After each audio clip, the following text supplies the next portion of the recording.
And this is the problem with our education today in management. You need to boost self-discipline. You have to exercise self-control. You have to deliver even when you're feeling low. You see, the competence which Mr. Gopal Krishna was talking about, competence comes from delivering all the time. Being able to deliver even when you're feeling not up to delivery. I need to make you understand what professionalism is all about. Professionalism is about putting everything aside, like Arjuna concentrated on the eye of the fish. He put everything else out of his mind. He could not see anything else but the eye of the fish. You need to understand that when you are a professional, you have to understand what your job is and you have to do it. That is your dharma. That is what you have to deliver. That is what you have to invest in. Do not give vent to frustration because it happens all the time. Frustration comes on you, will come on you during your MBAs, it will come on you during your day-to-day living, it will come on you during, while you're working for managers like me. You'll get frustrated, certainly. Because often what happens is that you suddenly feel stifled in your growth. It is said, 6:36 in the Gita, those who do not have self-discipline will find it difficult to control the mind, but those who discipline themselves by striving can discipline the mind. That is what you require, the ability to discipline your mind. You need to control yourself before everything else. You know, today, in today's world, everything has to be politically correct. You can't say anything wrong because it will upset people. But nobody has been able to upset me by saying anything because I feel I am able to control my mind. Just because people say something bad about my state or my beliefs does not make my state or my beliefs any different or wrong. Just because people say that there is something wrong with my country, it doesn't make my country wrong. Just because people say there is something wrong with the political system in this country doesn't mean that this country is bad. We must understand that it is the mind that controls, not the object that controls. As was said earlier, it is not the machine that rules us. It is us who rules the machine. You know, it's crazy. I upgraded from Windows XP. I upgraded from Windows XP to Windows Vista. Now, many of you are familiar with both the operating systems. Fantastic, great, absolutely ripping it was. Only thing is, it took me at least a year and a half to master Vista, by which time, of course, Windows 7 had come up. Now, please understand that I am spending so much of time and energy trying to learn something that I knew earlier, and I don't really need this, sort of attachment to technology. Instead of attachment to I am force-fitting myself into an operating system. It is not an operating system meant to help me. I am helping the operating system, particularly Microsoft. Talking about frustration, again, I'd like to quote from chapter 2, verse 63. From anger arises frustration, from frustration, confusion of memory, from confusion of memory, loss of reason, and from loss of reason, one goes to complete ruin. This is the danger of frustration. It happens the moment you get annoyed. You go into frustration because you sometimes feel you cannot do anything about it. When you are so upset about it, you can't think what to do ahead of you.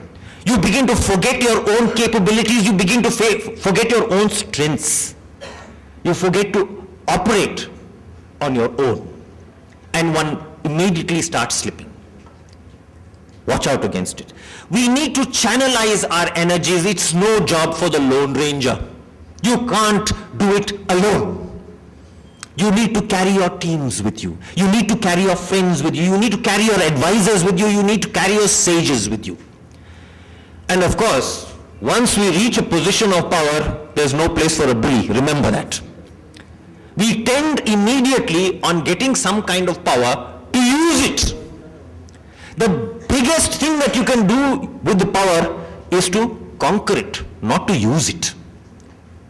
Please understand, just the sight of the whip in the hand is enough for the lion to jump from one pedestal to another. The only reason they snap it in a circus, at least they used to do in when I was young, now it's politically incorrect to use animals in a circus, but they crack it is to impress the audience. So don't crack the whip. Make sure that your lion is well trained. That is what you need to do. Do not get angry or harm any living creature, but be compassionate and gentle. Show goodwill to all, cultivate vigor, patience, will, purity, avoid malice and pride, and then you will achieve your destiny.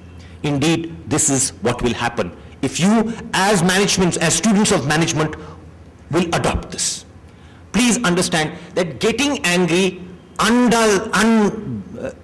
it undoes a great deal of your own education.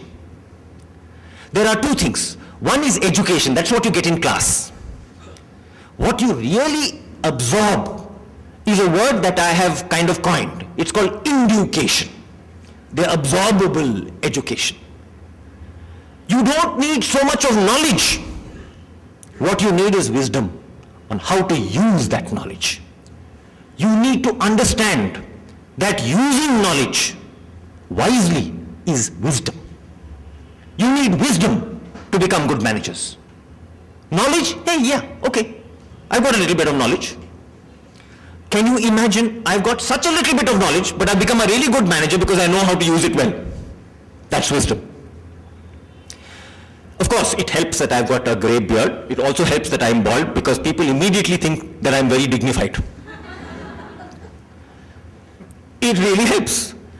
But of course, I can't instruct so many of you young students over here who all have hair on your head and very little grey to immediately start shaving and dyeing. But the point nevertheless remains is that what you need more than anything else is compassion and gentleness. Try and understand that when you get to the top, you don't get it by standing on other people's shoulders.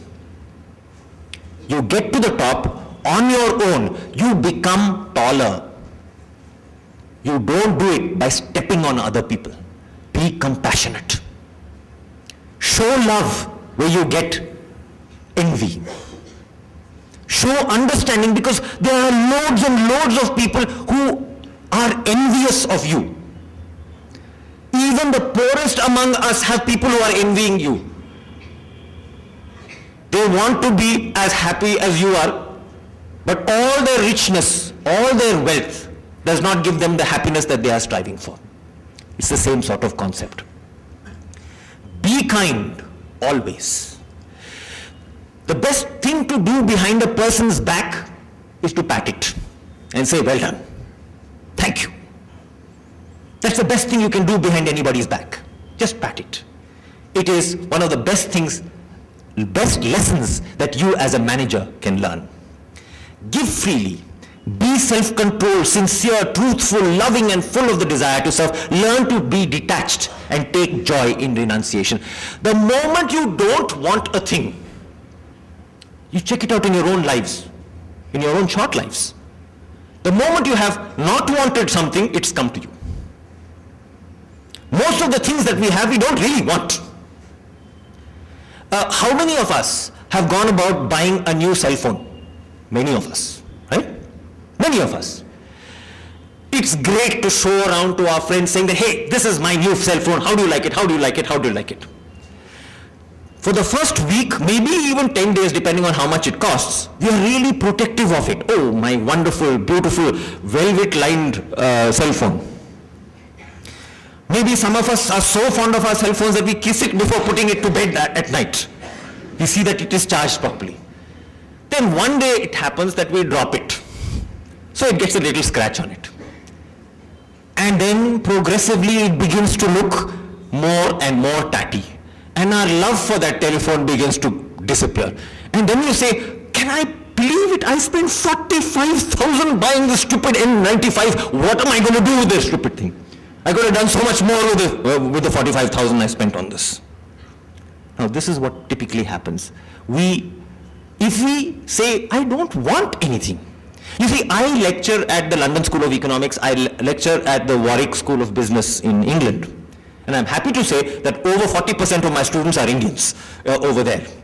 But that apart, the fact is, I have to come through Dubai, which is a shopper's paradise. The Dubai International Airport has this Dubai shopping festival thing where they try to make you buy everything. They sell you everything that you ever wanted. If you want an extra mother, they'll give you that also. No problem.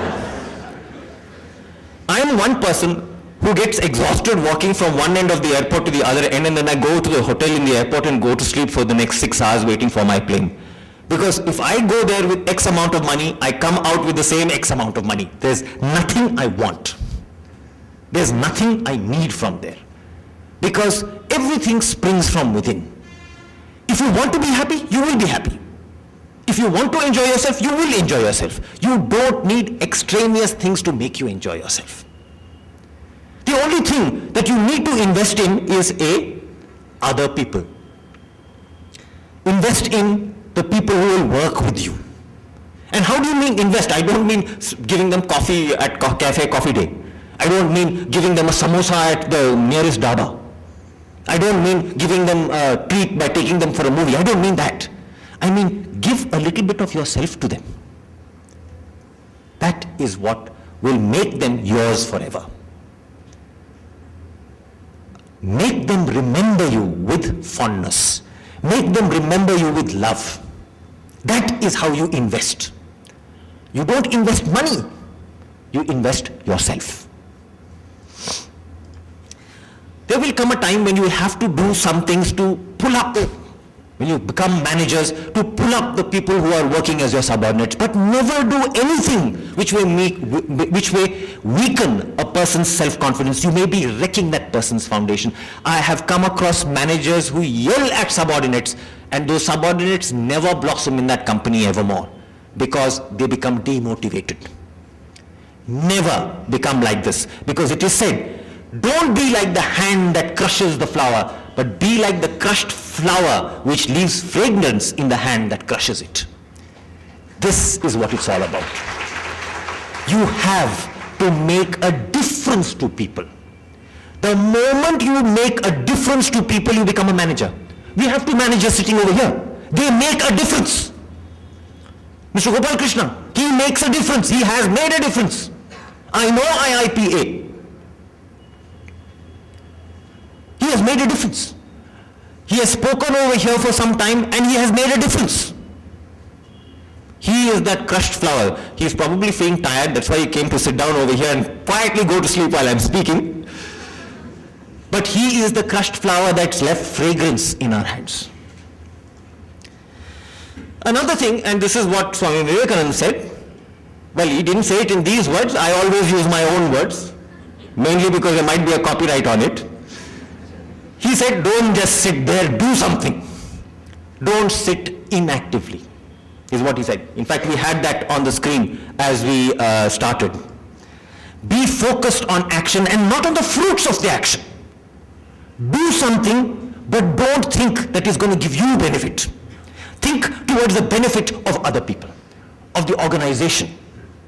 Please understand that in the achieving of organizational goals, you will reach your own goal. Provided, of course, your goals are among the organizational goals. The moment you have joined a company which has no matching goals with you, then you're in the wrong company. You've gone to that company for the wrong reasons. What you need to understand is that you must have one goal that the company that you're going to join is, we have a pressure in our country to get a job, any job. Not good enough. Not at all good enough. We have to get a job which will satisfy, give us some satisfaction that we have contributed. Not that we have taken out a salary from that every month. So do not look at the fruits of the action, but look at the benefit that that action delivers to the organization and to the people within that organization. Do not become confused in the attachment to the fruit of your action, and do not become confused in the desire for inaction. I don't care, I'm getting paid anywhere, why should I do anything? This is a stage that many of us go through. Normally when you come to middle management level, you will say that, hey, I'm not going anywhere, I'm getting paid, so why should I bother? That's again, you're worried about, you're concentrating on the fruits of your action or the fruits of your inaction.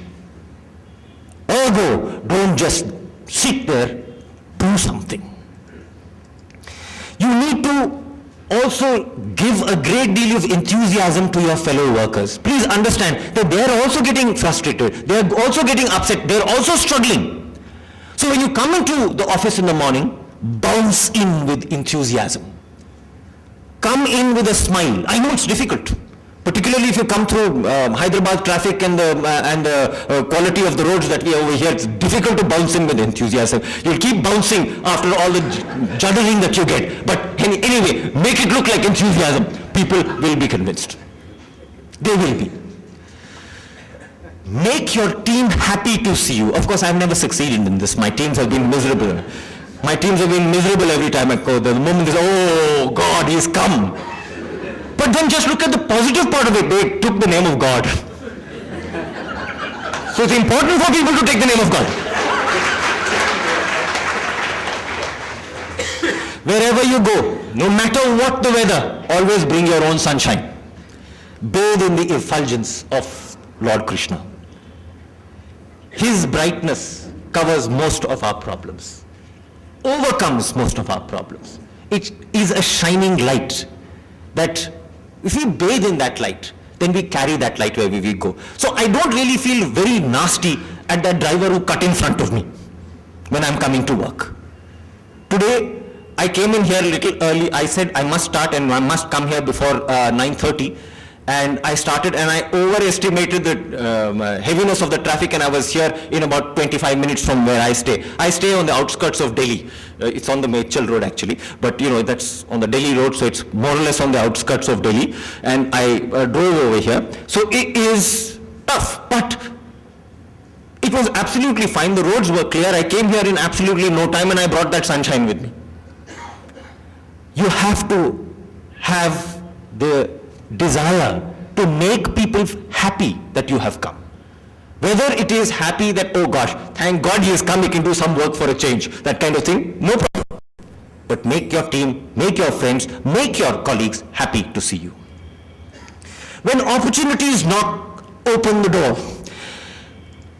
You see, there is this flower, which you can see over here. It's called the Rhizanthella gardneri. It's a very strange flower, because it does not flower over the ground, it flowers underground. It's one of those peculiar, flowers that born to blush unseen. You don't ever see it. You have to know where that plant come, dig it up and then have a look. But many opportunities are there which you cannot see as opportunities. You cannot notice them as opportunities. Be careful, because they may be an opportunity. Whenever you see a threat happening, we've all done things like SWOT analysis, haven't we? Yes. So we know what SWOT analysis is. It is important for us to understand a threat can be an opportunity. It generally is. In fact, if you look at all the threats, all the weaknesses, you can change them into an opportunity. So don't let it be like the Rhizanthella gardneri that is never seen, except when you dig for it. Please understand, the opportunities that you dig for, you don't dig. We don't do too much of digging. Oh yeah, Naukri.com, Monster.com, all those kind of things. But if you've ever tried working on Monster.com, you know how difficult it is to get the job that you want. When life knocks you down, try to land on your back. Go flat back. Because if you can look up, you look up to Krishna and you will be able to get up. Please understand that there is somebody above. Never forget that. So, what I'm trying to say over here is that understand that your life has to be dedicated not to yourself, but to others, and also to a superior being. I don't care what you call him. You don't have to call him Krishna. You don't have to call him a guru. You don't have to call him Swamiji. You don't have to call him a teacher. But look up to somebody. There are loads of people in this world worth looking up to. Look up to them. Somebody who can guide you. Not even by standing in front of you. Remember the story of Ekalavya? There was nobody to guide him. So he made a statue. He made a bust, and then he practiced in front of it and became very good. Of course, he lost a thumb in the process, but hey, that's his bad luck. But the fact nevertheless remains is he needed a mentor. We all need mentors. Whether it is Lord Krishna that you see above when you are on your back, or whoever, whatever name you wish to call him, please understand that you need that guidance. You need to be subservient to one.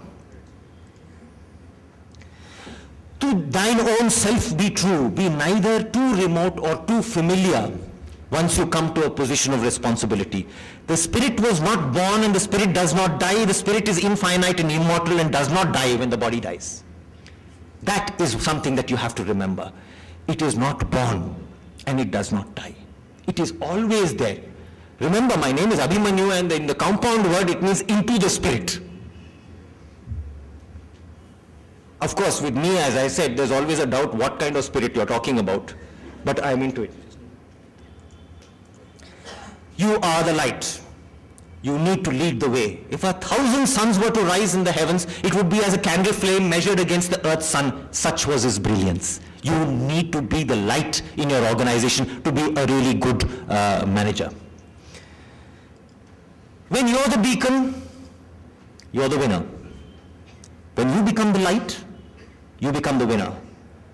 As it is said, I am the first and last letter of all alphabets. I am the infinite, intelligible combination of words. I am time eternal. I am the infinite facing everywhere at once. Rather familiar statement for those of you who read the Bible. In the Bible it said, I am the Alpha and the Omega, the beginning and the end. Same thing. Said, of course, a couple of thousand years later, after the Gita, but nevertheless, the same thing. Please understand that you need to be the light. Also, dare to be different. Be like that little green apple over there. You need to stand out. That is being outstanding. Being outstanding is being different. If everybody is doing something one way, do it in another way, not to show off, but to do it differently and be noticed. As one sun illuminates the earth, one knower illuminates the field that it inhabits. Finally, last slide. We know that there were 21 divisions facing the Pandavas at Kurukshetra against 7 of the Pandavas, the divisions of the Pandavas. But how did they win? Pure management. Have a look at this. Preparation. Though in exile, the Pandavas turned their attention to eliminating their weaknesses by building strengths, by getting blessings. Remember, Bhima went and met his brother Hanuman and said, hey, hi bro, how about some blessings? And the blessings were given. Gave him a flag, said put it on the top. That was great. Skills. Considerable skills were learnt. I mean, for instance, you take a look at even Yudhishthira, who was a pretty bad gambler. He actually learned to become the best gambler in the world. In case he was asked to another rematch in Las Vegas or wherever it was he wanted to have a match. Okay? Weapons. Arjuna went around looking for new weapons and so on and so forth. So they made use of their time. They kept learning continuously. They made strategic alliances, made very powerful alliances by tactical marriages. What we call in management as mergers and acquisitions. This is what happened. They made, they didn't have too much of money. They didn't have anything great to go by, but they made the right connections. Great networking. Distributed leadership. 7 commanders for 7 divisions. Their 7 divisions were covered by each having their own commander, and they worked independently but together, so to speak. Not so among the Kauravas, who had one leader for everybody, and as was pointed out by Mr. Gopal Krishna, what did Shalya do? He demotivated.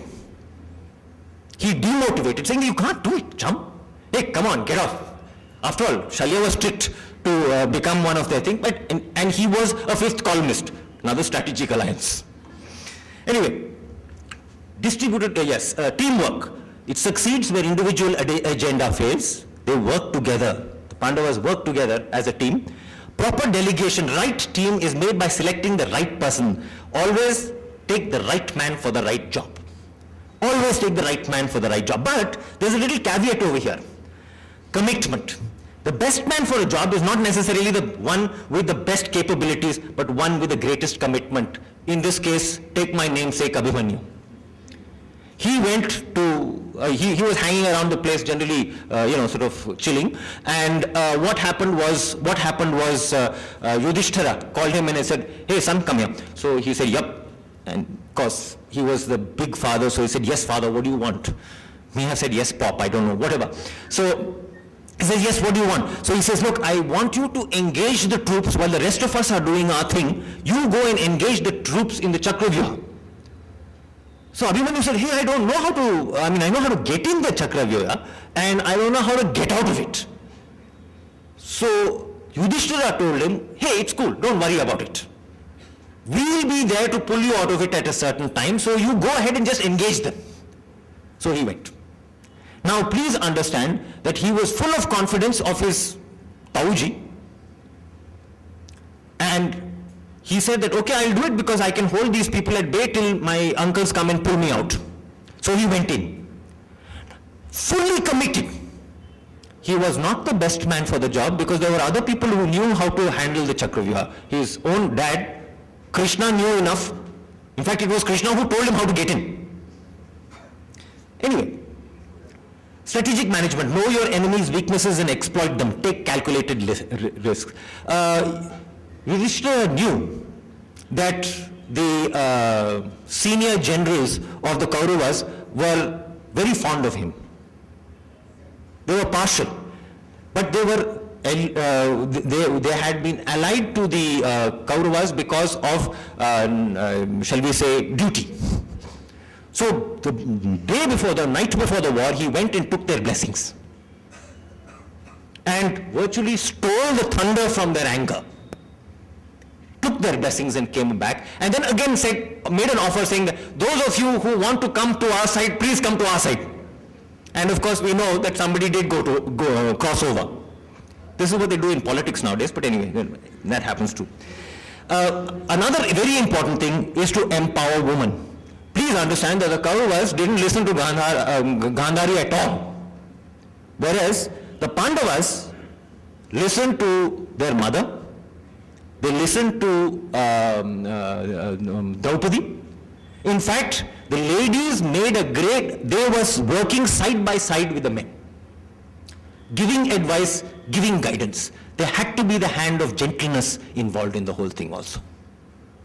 And that, my friends, is what management is all about. Thank you very much.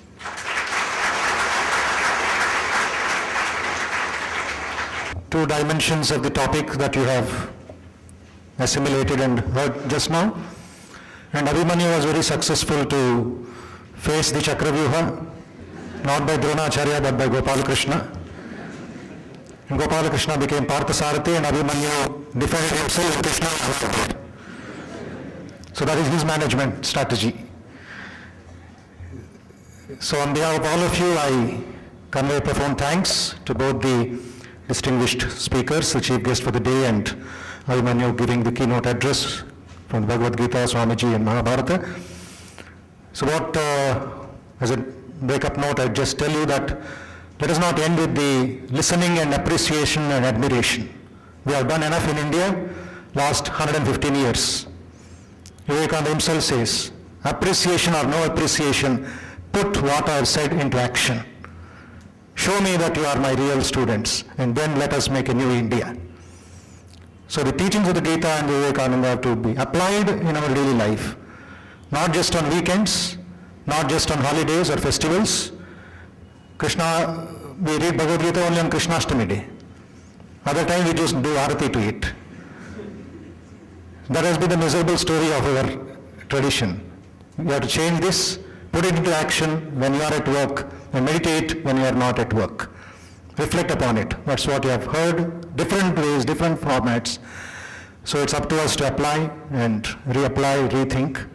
On behalf of all of you, let me offer my thanks and pray to the Sri Ramakrishna, Holy Mother Sharada Devi and Swami Vivekananda to bless and shower their choice of blessings on Gopal Krishna ji and Abhimanyu Acharya ji for their time and their ideas. I request our Adhyaksha Maharaj to just hand over a token of love and affection to both the distinguished speakers.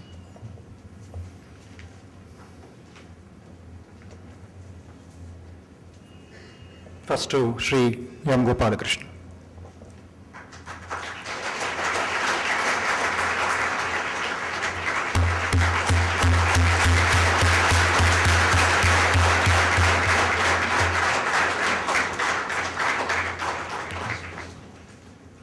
To Sri Abhimanyu Acharya.